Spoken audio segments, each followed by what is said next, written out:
Hey guys, welcome back to the channel. My name is Jeff, and today we are going to look at what Hayfro sold. We had 7 sales today, I believe. So I didn't hit my 10 sales per day, but I did hit the my sales target of 285, and we're going to talk about that. Let's get right into what sold. And I have a story about a bad buyer, something that happened today, and I'll tell you why it leaves a bad taste in my mouth, why I added him to my block list. I would almost wager that nobody has a bigger block list than I do. I've got hundreds of people on there, but yeah. So the first item it sold is Catwoman 83. This is an Adam Hughes cover. He did the cover art on this, and he is very well known for drawing beautiful women in comics. And some of his earlier stuff is quite desirable. This isn't super early, but it's kind of right before when he kind of blew up. This sold for $11.50 going to Canada. This is not an international sale. This is from my wife's Canadian store. So sold a Church's Chicken visor. Church's Chicken is like a Kentucky Fried Chicken. This sold for $21. It's pre-owned. It's not in perfect condition, but yeah, at full asking price, less the sale that I was running on it.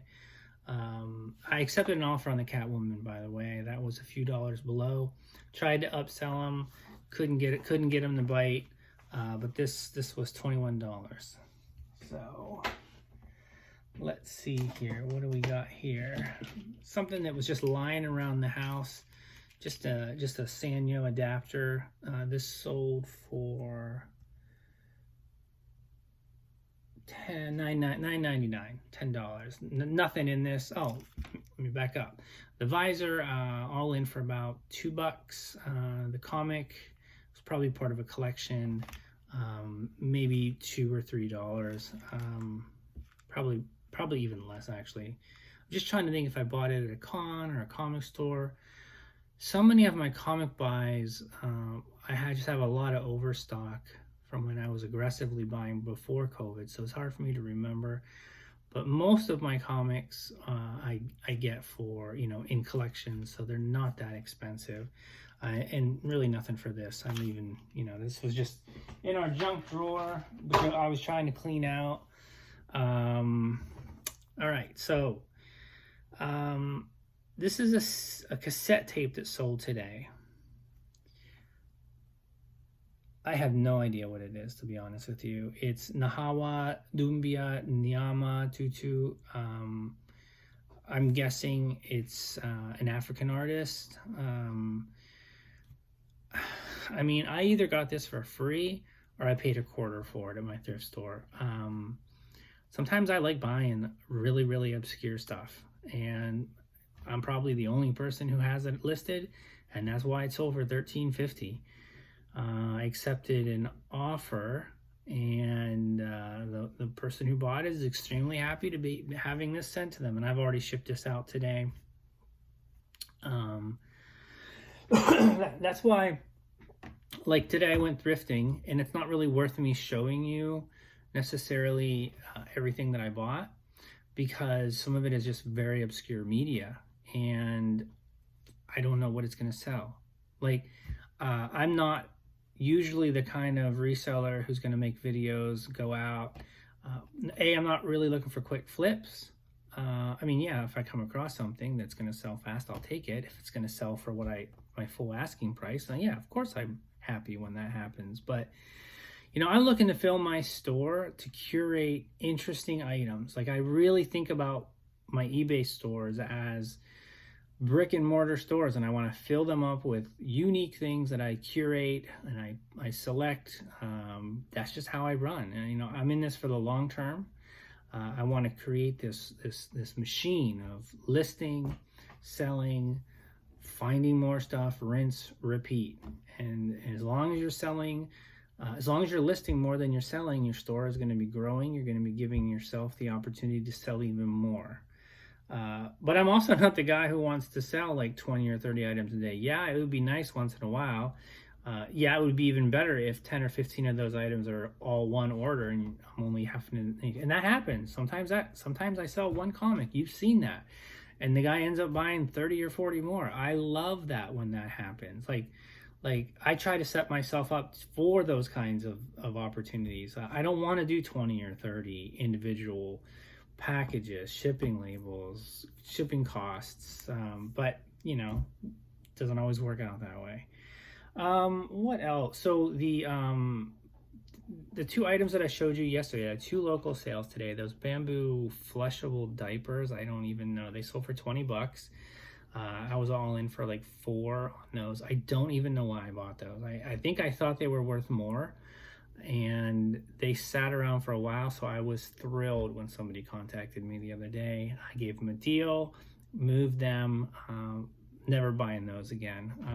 I make all kinds of mistakes when I'm buying, but it rarely costs me money. In fact, even the mistakes that I make, I usually make money on. And the gentleman did buy the Gwen pool, or the Gwen, Spider Gwen, sorry, I was having a bit of a brain fart. The Spider Gwen wallet for $35. He was so happy because it saved him from having to go shopping for his niece.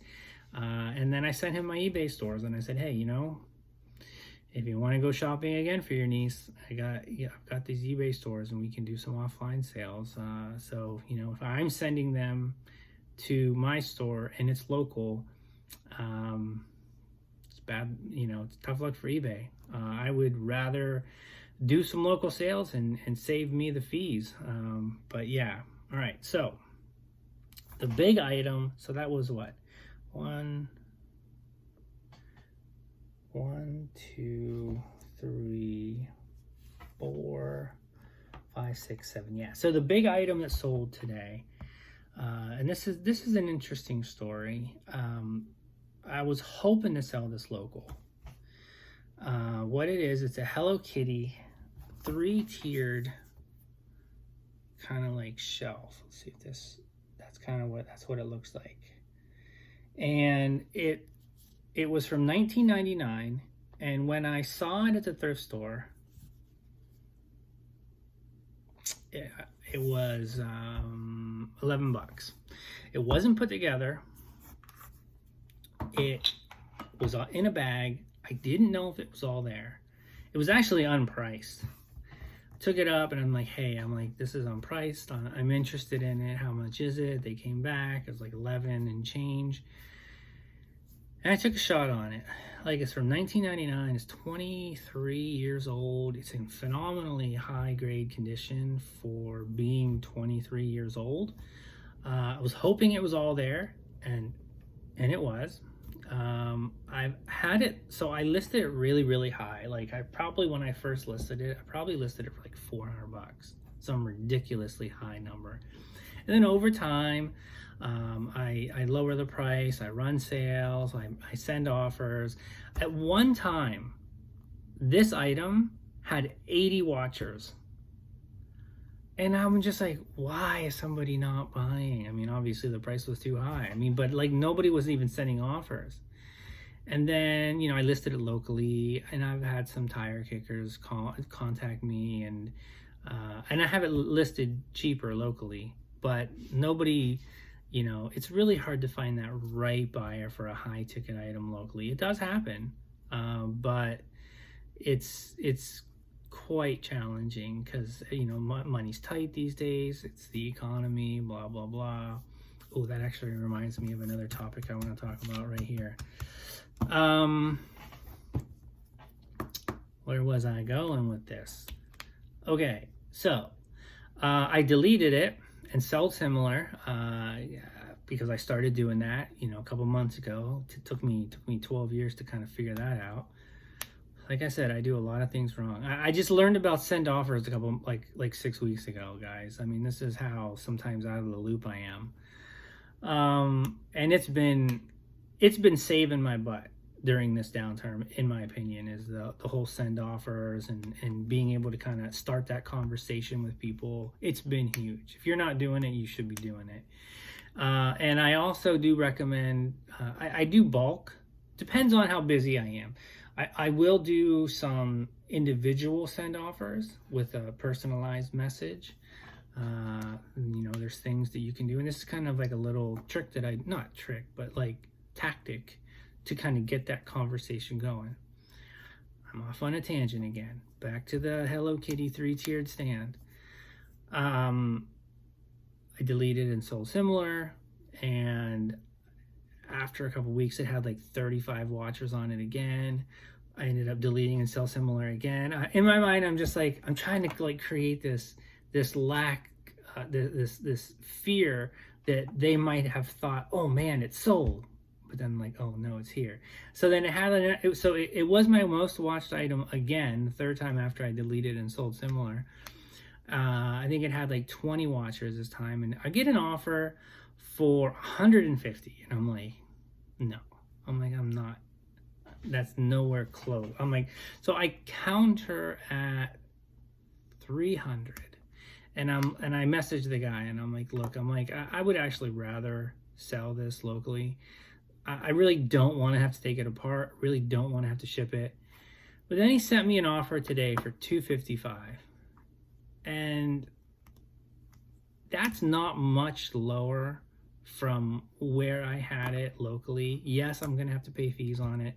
I'm hoping this isn't under the promoted. I'm waiting to see if he's going to pay to see if it is under the promoted listings. Probably is. Probably shouldn't be, since it's such a popular. Maybe I didn't have promoted on that one. I would have been stupid if I put promoted listings on that, knowing how popular it is. So it sold for $255 with $25 shipping. So that's what I'll be doing tomorrow. Now, another little tactic that I do sometimes to give me a little bit more time is 'cause I do not want to have to be going to the post office every day. I do not ship every day. Is I waited until after midnight today to accept it, so it would give me another day. I think I have the right box for it, but I won't really know. It's going to be close. I won't know until I get it taken apart and get it in there and see how the padding is. I'm pretty certain I do. I'm hoping, but I wanted to give myself another day in the off chance that this box wasn't. So, the Gwenpool thing sold. The Gwenpool wallet sold for 35. The bamboo thing's 20. 255, yada yada yada, a few other smaller things. So I'm over like 325, 330 for the day. Like my goal is 285, so I'm happy with that. But I was still thinking about slow sales today, not like before this all happened. I was thinking, I was watching some videos this morning of other resellers, and somebody was talking about Whatnot, and they were talking about how Whatnot's not for this particular reseller and slash YouTuber. And so I was kind of like, you know what? Maybe. And I did a video the other day about, I'll post it right here. No, I won't do that because I actually don't know how to do that. Oh man, I make myself laugh sometimes. But he was talking about how Whatnot is not something he's interested in doing, and how he thinks it's a bit of a fad, and I actually tend to agree with him. But the reason I don't like Whatnot is it just seems like a lot of work. Like, I mean, I see these resellers doing these auctions, or I don't actually watch the auctions. I've never watched an auction. It doesn't really actually look like that much fun to me. It doesn't look like fun for me as a viewer or for a reseller. And they sell so many things cheap. Now, I know that there are some out there resellers who have large followings and they can get premiums for things, and that's awesome for them. If that was me, maybe I would do Whatnot, but I don't even have a following. I'm just a reseller.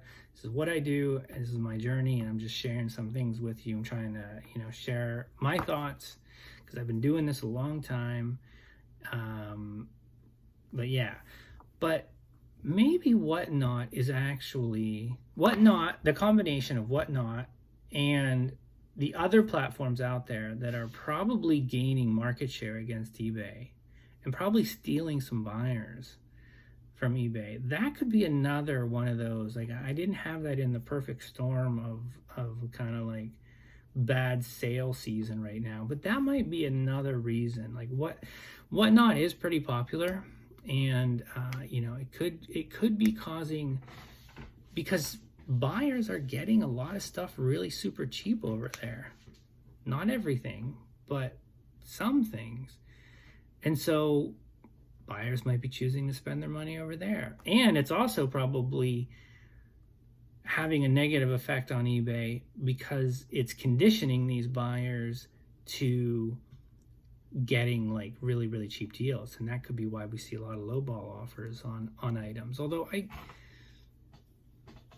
wouldn't say that I've had a lot of lowball offers. But yeah, okay, so anyhow, back to a bad buyer today. So this guy, so I was at my daughter's today visiting. I learned that she and her partner are going to be moving, and now I'm going to probably be pretty busy over the next 4 to 5 weeks helping them. They do often give me stuff to sell just because they're just cleaning out. Like I helped them donate some stuff today, and I got a few things out of there that I have a couple things I'm going to show you today that I picked up while I was out, if I remember. Daughter, block buyer. So I'm there. I checked my eBay to see if I needed to address anything. Nothing. So I'm on my way to meet up with the people who's going to buy the wallet, the guy. I meet up with him. I'm waiting for him. I check my eBay. Literally like 10 or 15 minutes have passed between me driving there. I look at my eBay and I have 7 messages. First I thought I had like 7 orders. And then I look and I'm like, 7 messages from the same guy. That can only mean one thing. Do you know what it is? Can only mean, and I'm 100% certain that this 7 messages from a buyer can only mean that they got something and they're not happy with it. And sure enough, that was what it was. So he sent like 1 email, and then the next 6 emails, individual emails, they have like pictures, and he's like saying this.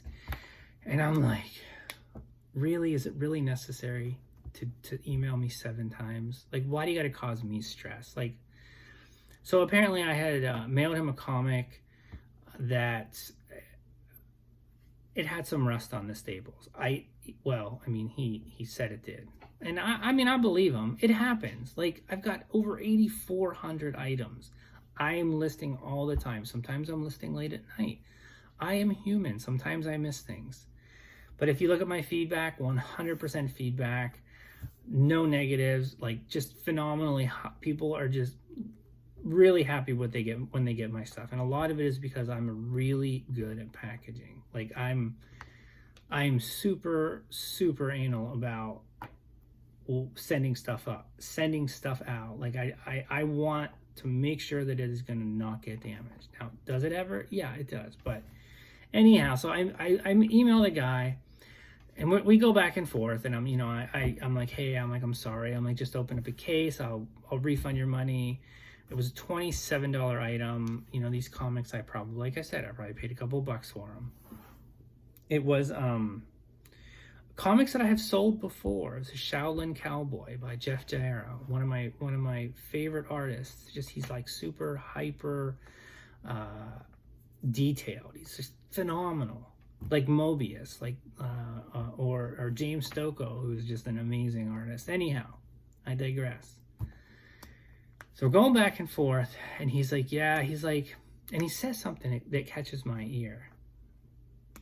He goes, there's something about so I apologize, and I tell him to open up a case, and he's like, I understand. He's like, I know mistakes can happen, and there must be something about this run of books because I have seen this before.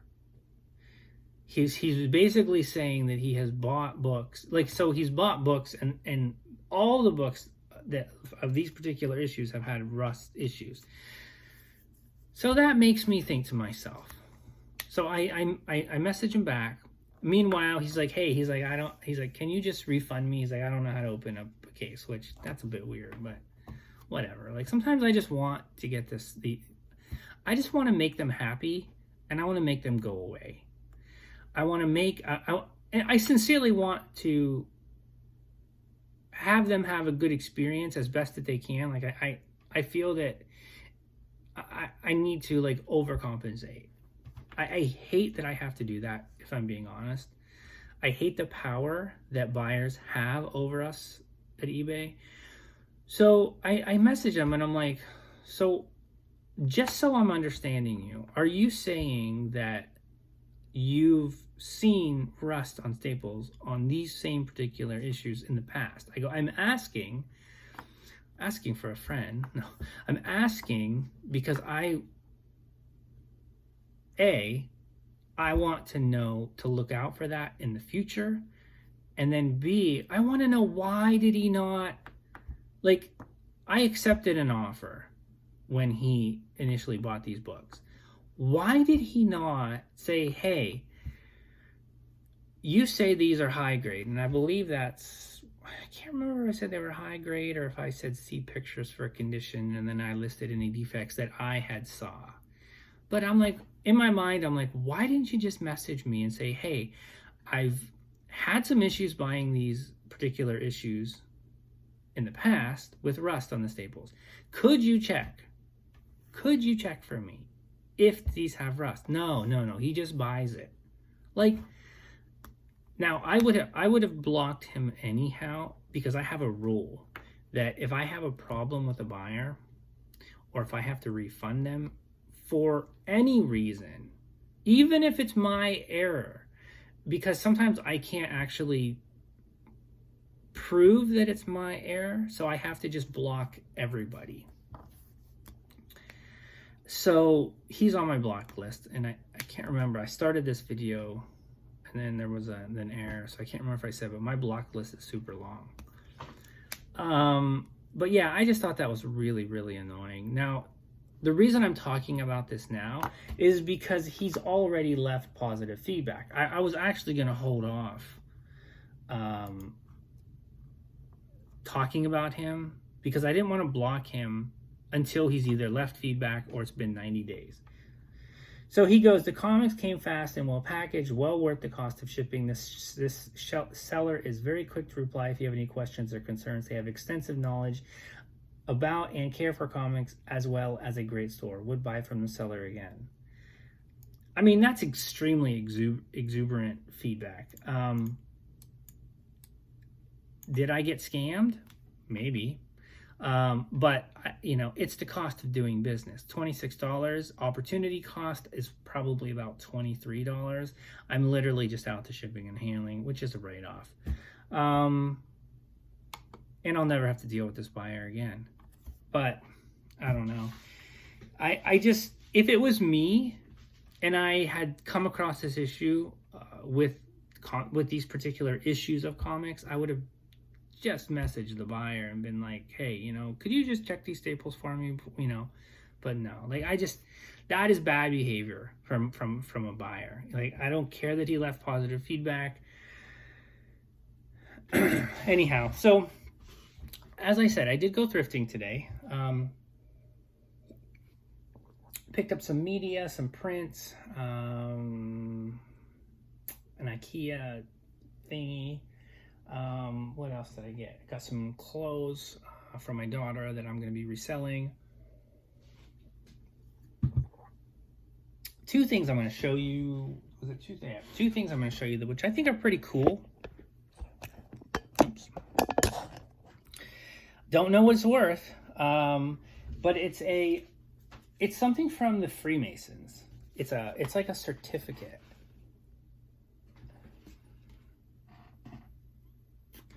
And it says the Grand Lodge of Ancient Free and Accepted Masons of British Columbia. There's a name on here, Grand Master. It's dated 1949. Wait, yeah, 1949, I think. And I saw something similar to this on eBay listed for like a couple $100. Now I'm probably going to take it out of the frame because I don't really think the frame adds much to this, because I'm thinking for shipping purposes it'll be way easier. I haven't decided yet. Like, what do you guys think? Do you guys should take it out of the frame, or do you think I should sell it like this? Here's the back of it. I don't know. I haven't decided yet. I might list it at just like this and then put the shipping really high. And then if it doesn't get any takers, then I might, and then I'll definitely list this locally, but I really don't think that's going to sell locally. And then the other thing that I got from my son-in-law, he's a handyman. Like he can fix, and he does lots of things. And I don't really know. I'm the complete opposite. I wasn't even going to list this, but I did look it up. And so it says Stanley Power Tool. It's like a magnifying light. It's got these lights on here. It's definitely old as hell. It says model 701A something, 5 watts. But anyhow, I saw a Stanley Power Tool with this model number sell for like $125. Now it had a little bit more of a base. So I don't know. I mean, I'm in on this for nothing. So if I get anything out of it, you know, I'll just do it's pretty heavy. You know, I'm probably gonna put $20 shipping handling on this. Yeah, we'll see what happens. Cool and interesting stuff. That's what I like to list. Obscure stuff. But yeah, the other stuff that I bought today, it's really not worth showing. It's not worth really mentioning until it sells, because it's like that cassette. Like, I didn't know this was gonna sell. Nahawa Dumbia Nyama Tutu, $13.50. It's like that not Yugoslavian. It's like that Ukrainian tape that I sold a few weeks back that I had 2 of, and then I listed the second one, and I got an offer on it, but the offer was nowhere near the other one. So I was just shocked that there's like a demand for this Ukrainian music. I mean, maybe not, because it's pretty topical, but anyhow, guys, good sales day. So I'm gonna have to do some packaging and tearing down that shelf tomorrow, and yeah, I'll be back soon. Hopefully you'll have more sales tomorrow. We can go over. Hopefully you have no more bad buyers. Anyhow, have a good night, and we'll talk to you soon.